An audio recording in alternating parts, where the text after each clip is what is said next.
Hi, hello, namaste. Welcome to our channel Social Post. This is Mansa. So మనం చాలా కేసులు చూస్తూనే ఉన్నాం. ఆ కేసులో మెయిన్ రీజన్ మనం చూసుకుంటే క్యాస్ట్. అసలు క్యాస్ట్ కోసం ఎందుకు జనాలు ఇంత పిచ్చిగా తయారవుతున్నారు? క్యాస్ట్ ఎక్కువ, ప్రాణం ఎక్కువ అంటే క్యాస్ట్ కి ఎక్కువ విలువిస్తున్నారు. సో దాని అంతటికీ కారణం ఏంటి? అసలు ఇంకే సమాజం ఇలానే ఉంటుందా అనే దాని గురించి ఈ రోజు మనం డిస్కస్ చేయబోయే గెస్ట్ ఎవరనంటే పివి రజనీరమ గారు మనతో పాటు ఉన్నారు, పబ్లిక్ స్పీకర్. మేడం అడిగి ఆ భార్గవి కేసుకు సంబంధించి అలాగే ప్రణయ్ కేసుకు సంబంధించినటువంటి డీటెయిల్స్ ని తెలుసుకుందాం. నమస్తే మేడం. నమస్తే. సో మనం ఎక్కడ చూస్తున్నా ఇప్పుడు హత్య అయ్యింది ఒక చోటానంటే దానికి రీజన్ మనం చూస్తే క్యాస్ట్, డబ్బు కూడా కాదు, క్యాస్ట్ రీజనే ఉంటుంది. నిజంగా క్యాస్ట్ అనేది అంత ఇంపార్టెంట్? ఆ మర్డర్స్ అన్ని అవడానికి క్యాస్టే రీజనా, లేకపోతే పేరెంట్స్ ది తప్ప, పిల్లలది తప్ప, అసలు ఏంటి ఇందులో రీజన్? అదే ఇప్పుడు కొన్ని కేసుల్లో దాదాపుగా ఎక్కువగా చూస్తుంది ఇలాంటి, అంటే ప్రత్యేకంగా ఆ అబ్బాయిని చంపాలి అని అనుకున్న రీజను క్యాస్ట్ దగ్గరే కనిపిస్తుంది ఈ మధ్య కాలంలో మనకి.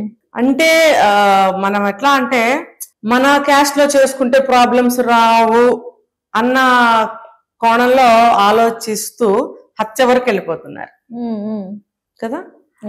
ఇప్పుడు రోజులు మారుతున్నాయి, అన్ని పరిస్థితులు మారిపోయాయి, ఆలోచనలు మారిపోయాయి, జీవితాలు మారిపోయాయి, జీవన విధానాలు, లైఫ్ స్టైల్స్ మారిపోయాయి. ఇన్ని మారిపోయినప్పుడు చెప్పి చూడండి, అమ్మ మన క్యాస్ట్ లో అయితే ప్రాబ్లమ్స్ రావు, ఇలా చేసుకోండి. ఎందుకంటే కట్టుబాట్లు, ఆచార వ్యవహారాలు, ఒక మాట తీరు, పనితీరు, ఇచ్చిపుచ్చుకునే వాటిల్లో ఒక విధానాలు అన్ని కూడా ఇద్దరికి, రెండు కుటుంబాలకి ఒకేలాగా ఉంటాయి కాబట్టి మనకి ఏ సమస్య రాదు. ఇంకొకటి ఏంటంటే మన క్యాస్ట్ లోనే చేసుకుంటే మంచికి చెడ్డకి 10 మంది ఉంటారు అనే ఒక భావంతో పెద్దవాళ్ళు చెప్తారు. అయితే నేను ఇంకొక వైపు నుంచి చెప్తా దీన్నే. సరే, మీరు అలా అని అమ్మాయిని లేకపోతే అబ్బాయిని ఆపారు, మరి మీకు ఏదన్నా మంచికి చెడ్డకి మీ బంధువులు వచ్చి నిలబడుతున్నారా? డబ్బు ఉందనుకోండి, ఈగల్లాగా వచ్చి వాలిపోతారు. అప్పు ఇవ్వండి, అప్పు ఇవ్వండి, అప్పు ఇవ్వండి. ఒక మంచి పదవిలో ఉన్నారనుకోండి, మాకు వ్యాపారంలో సహాయం చేయండి, లేకపోతే ఉద్యోగాలు ఇప్పించండి, లేకపోతే మాకు ప్రమోషన్ కోసం వేరే వాళ్ళతో మాట్లాడాలి, మీరు రికమెండ్ చేయండి. అవసరానికే తప్ప అవసరాలకే వస్తున్నారని చెప్పి ఈ రోజుల్లో బంధువులు దూరంగా పెడుతున్నారే.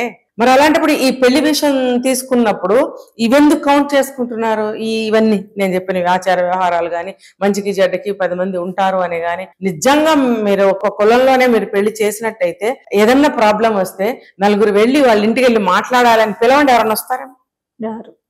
చాలా తక్కువ మంది అనమాట. బతివులాడుకుని ఏదో కిరాయికి మాట్లాడుకున్నట్టు మాట్లాడుకుని వాళ్ళని తీసుకుని వెళ్లాల్సిన పరిస్థితి. దానికి వాళ్ళకి వచ్చేయడానికి వెళ్ళేదానికి కన్వెన్స్ ఛార్జెస్ ఇచ్చుకొని వాళ్ళకి భోజనాలు పెట్టి వాళ్ళని ఆహా ఓహో నువ్వు మంచివాడివి, అది మంచివాడు, నువ్వు పెద్దవాడివి, పెద్ద రకం ఉంది, నువ్వైతే బాగా చెప్తావా అని వాళ్ళని ఊరికే మెచ్చుకుని మేకతోలు కప్పి వాళ్ళని పిలుచుకొచ్చి వాళ్ళని తీసుకొని వెళ్లాల్సిన పరిస్థితి ఈ రోజుల్లో ఉంది. ఎక్కడో గాని ఒక కుటుంబం కట్టుబాటు, నలుగురు కలిసి ఐకమత్యంగా ఒక పని చేస్తున్న కుటుంబాలు ఎన్ని ఫ్యామిలీస్ ఉన్నాయనేది అందరికీ తెలుసు. అటువంటి ఇప్పుడున్న సామాజిక పరిస్థితుల్లో నువ్వు మన కులంలోనే పెళ్లి చేసుకో అంటే ఈ కులం దేనికన్నా నీకు పనికొస్తే నువ్వు చెప్పు. నాకు లేదు, ఎక్కడా లేదు. సరే, మా బాబాయిలు, మా పిన్నులు, మా తాతయ్యలు, మా నాన్నమ్మలు, మా మేనత్తలు, మేనమామలు, ఇంతవరకే నీకు పోనీ తెలుసు. ఇంకా వేరే సర్కిల్ తెలుస్తుందా? పోనీ నీకు చుట్టాలు ఎవరన్నా తెలుసా? మీకు చుట్టాలు తెలిస్తే మీకు ఎంతమంది తెలుస్తున్నారు? వాళ్ళు ఏ రకంగా మీకు ఉపయోగపడుతున్నారు? దేనికి వచ్చి నుంచుంటున్నారు? సో నేను చాలా సర్వే చేశాను ఈ విషయంలో. బంధువులు అనవసరం, బంధువులు అనేవాళ్ళు శుద్ధ వేస్ట్. అంటే అంటే మన మీద మనకే చాడీలు చెప్పి, మనలో మనకే గొడవలు పెట్టి, మనలో మన విడదీసి, మనలో మన కొట్టించి, మనల్ని విడదీసి ప్రతిదానికి సాధించి, మాకు ఆ మర్యాదలు జరగలేదు, ఈ మర్యాదలు జరగలేదు, మొన్న వెళ్తే అలా చూసింది, నిన్న వెళ్తేనేమో మొహం తిప్పింది అంటే వాళ్ళు చేయింది ఇవతల వాళ్ళు చేస్తారా? సరే, లేదు ఈవిడే చెడ్డ ఆవిడే, మీరే దూరంగా ఉండండి. ఎటు నుంచి ఎటు తీసుకున్నా కూడా బంధువులు అనేవాడు ఎలా సరిగ్గా ఉంటున్నారా?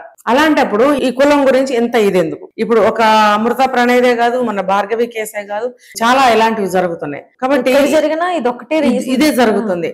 కాబట్టి ఈ కులం కులం కులం అని కులపిచ్చి పోవాలి అని నేను ఒకదాన్ని అంటే సరిపోదు. ఇప్పుడు ఇంతమంది సఫర్ అవుతున్నారు కాబట్టి నేను కూడా ఇవాళ గట్టిగా మాట్లాడుతున్నాయి ఈ పాయింట్ మీద.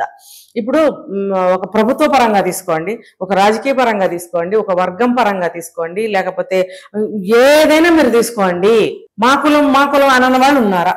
మరి జరిగే అడ్వాన్స్ వర్క్స్ అన్ని జరిగిపోతున్నాయి. ఇప్పుడు ఇక్కడ వాళ్ళు వెళ్ళి అమెరికా వాళ్ళని చేసుకుంటున్నారు, లేకపోతే రష్యా వాళ్ళని చేసుకుంటున్నారు, లండన్ వాళ్ళని చేసుకుంటున్నారు. మరి అక్కడ ఆ యాక్సెప్టెన్సీ ఉన్నప్పుడు ఇక్కడ ఇది ఎందుకు ఉండట్లేదు?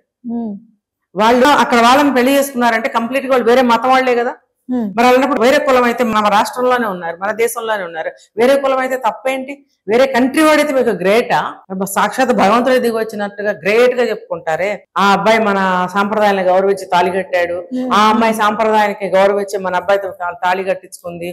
మీరు చెప్పగలరా ఎన్నాళ్ళు వాళ్ళ కాపురం నిలబడుతుందో? అలాంటి ఏ గ్యారంటీ లేనప్పుడు కులాల పిచ్చి ఎందుకు? వాళ్ళు మేజర్స్ అవుతారు, దాదాపుగా మేజర్స్ అయిన తర్వాత పెళ్లిళ్ళు చేసుకుంటారు. వాళ్ళకి అన్ని తెలుసు. తెలియకపోతే ఇంకా కొన్ని మీరు తెలియచెప్పండి. సామాజిక పరిస్థితులు, మీరు నమ్ముతున్న కులం వల్ల నిజంగా మీకు ఏమైనా నష్టాలు జరిగితే అవన్నీ చెప్పండి వాళ్ళకి. వాళ్ళు అర్థం చేసుకుని డ్రాప్ అయితే అవుతారు. అర్థం చేసుకోలేదు, నాకు అతనితోనే నా జీవితం అనుకుంటారా, వదిలిపెట్టేయండి, చేసుకోనివ్వండి. వాళ్ళు ఎంతకాలం ఉంటారో, లైఫ్ టైం ఉంటారో మంచిదే. లేదు అనుకోండి, తను తెలుసుకుంటుంది, తెలుసుకుని తన లైఫ్ ని బాగు చేసుకోవాలనుకుంటుందో, లేకపోతే అతనితో విడిపోయి తన లైఫ్ తను బతకాలనుకుంటుందో, అన్ని ఎక్స్పీరియన్సెస్ వాళ్ళకే వదిలేండి. ఎందుకంటే వై? బికాస్ వాళ్ళు మేజర్స్. మీకెంత తెలుసు, వాళ్ళకే అంతే తెలుసు. ఇంకా చెప్పాలంటే నవేడేస్ అన్ని తెలుసుకుంటున్నారు పిల్లలు. పాతకాలంలో ఇంకా నాలెడ్జ్ మీడియాస్ ఏం లేవు కాబట్టి అంతగా తెలియకపోవచ్చు. ఇప్పుడు అన్ని తెలుస్తున్నాయి. అన్ని తెలిసినప్పుడు నేను ఇంకోటి కూడా చెప్తా, అన్ని తెలుసుకోండి అమ్మాయిలు అబ్బాయిలు. తెలుసుకుని మీరు లా అండ్ ఆర్డర్స్ ఎవ్రీథింగ్, కులం అంటే ఏంటి, ఇంకోటి అంటే అన్ని తెలుసుకోండి. తెలుసుకుని మీరు లవ్ మ్యారేజ్ చేసుకోవాలా, కులాంతర వివాహం చేసుకోవాలా, మతాంతర వివాహం చేసుకోవాలా, వేరే కంట్రీ నుంచి వేరే వాళ్ళని చేసుకోవాలనేది మీరు గట్టిగా ఆలోచించుకుని మీ కుటుంబ పరంగా ఆలోచించి నిర్ణయాలు తీసుకోండి. తీసుకున్న తర్వాత తల్లిదండ్రులకి అనవసరం, వాళ్ళు మేజర్స్, వాళ్ళకి తెలుసు అనుకుని వదిలేయాలి అంతే. ఇందులో పేరెంట్స్ ది తప్పని చెప్పలేము, పిల్లలది తప్పని చెప్పలేము. మనం తీసుకున్న డిసిషన్స్ ని ఎవరు అర్థం చేసుకుంటారు, ఎవరు ఎంత అర్థం చేసుకున్నారు అనేది పాయింట్ మేడం ఇక్కడ. అంతే. అది అర్థం చేసుకోకే, అండర్స్టాండింగ్ లేక ఇంకా పాతకాలంలో ఉండిపోవడం వల్ల ఈ పరువు హత్యలు ఇవన్నీ. లాస్ట్ ఒక మాట చెప్తాను, ఇది డెమోక్రటిక్ కంట్రీ. ఇప్పుడు ఇక్కడ నా ఇష్టం వచ్చినట్టు ఉంటాను, నేను చంపుతాను, తాగుతాను, తిరుగుతాను అనే వాటికి చట్టాలు చెయ్యాలి, ఉన్నాయి. అవి నేరాలకి సంబంధించిన విషయాలు, ఒక దేశ ప్రగతిని అడ్డుకునే విషయాలు. కాబట్టి ఇది ఒక ఇష్టపడి ఒక అబ్బాయిని పెళ్లి చేసుకుంటున్నప్పుడు, ఒక మేజర్ అయినప్పుడు మీరు ఎంతవరకు అడ్డుకట్ట వేయగలరు? మేజర్స్ వీళ్ళు అంతంత నేరాలేమీ చేయట్లేదు. వీళ్ళు అంతంత నేరాలేమీ చేయట్లేదు కదా. ఇప్పుడు ఇందాక నేను చెప్పాను, డెమోక్రటిక్ కంట్రీలో మా ఇష్టం వచ్చినట్టు ఉంటామని చెప్పి ఒక నేరం చేస్తే అది తప్పు. కానీ వీళ్ళు అంతంత నేరాలు ఏమి చేయట్లేదు కదా. డెమోక్రటిక్ కంట్రీలో పుట్టినందుకు కనీసం తన లైఫ్ తను ఇష్టంగా ఒక అతన్ని పెళ్లి చేసుకోవాలని కానీ, తనకి ఇష్టమైనట్టు తను ఉండాలని కానీ కోరుకోవటంలో తప్పులేదు. కానీ అది కూడా మన ఆచార సాంప్రదాయాలను అతిక్రమించకుండా, మన లైఫ్ కి ఒక దెబ్బ తినకుండా, మన లైఫ్ కి ఒక శాపం కాకుండా ఆడపిల్లలు నడుచుకోవాలనేది నేను ఇస్తున్న మెసేజ్. ఇప్పుడు అన్ని తెలిసిన తర్వాత ఒక మంచి వ్యక్తిని సెలెక్ట్ చేసుకోవాలి అని ఒక జ్ఞానంతో సెలెక్ట్ చేసుకోవాలి. కానీ అట్రాక్షన్ తోటి పైపై మెరుగులు చూసి కొద్ది రోజులు బాగుంటే ఉంటాం లేకపోతే విడిపోతాం అనే అభిప్రాయాలతో మాత్రము ఇలాంటి పెళ్లిళ్ళకి ముందు వెళ్ళకండి. మంచిగా నిర్ణయించుకుని మంచిగా చేసుకోండి. అలా చేసుకున్నప్పుడు తల్లిదండ్రులు ఏ కులమైనా సరే అడ్డుకోవాల్సిన అవసరం లేదు. ఎందుకంటే ఆఫ్టర్ దట్ అన్నిటికీ కూడా తనే రెస్పాన్సిబిలిటీ, తనే ఫేస్ చేయాలి. సో దెబ్బ తనకు తగిలినప్పుడు నొప్పి తనకే వేస్తుంది. ఆ నొప్పి వేసినప్పుడు తనే పశ్చాత్తాపడుతుంది. పశ్చాత్తాపడినప్పుడు అదే ఒక పెద్ద శిక్ష. ఇంక తర్వాత లైఫ్ మళ్ళీ దెబ్బ తినకుండా జాగ్రత్త తనే తీసుకుంటుంది. కాబట్టి ఎంత చెప్పినా విన్నప్పుడు తల్లిదండ్రులు వదిలిపెట్టడమే మంచిది. కానీ ఇలాంటి నేరాలకి పాల్పడితే దేశం నిండా నేరస్తులు పెరిగిపోతున్నారు, క్రైమ్స్ పెరిగిపోతున్నాయి. ఇప్పుడు ఇంకా ఎక్కువైపోయింది. ఇది మనకు అవసరమా?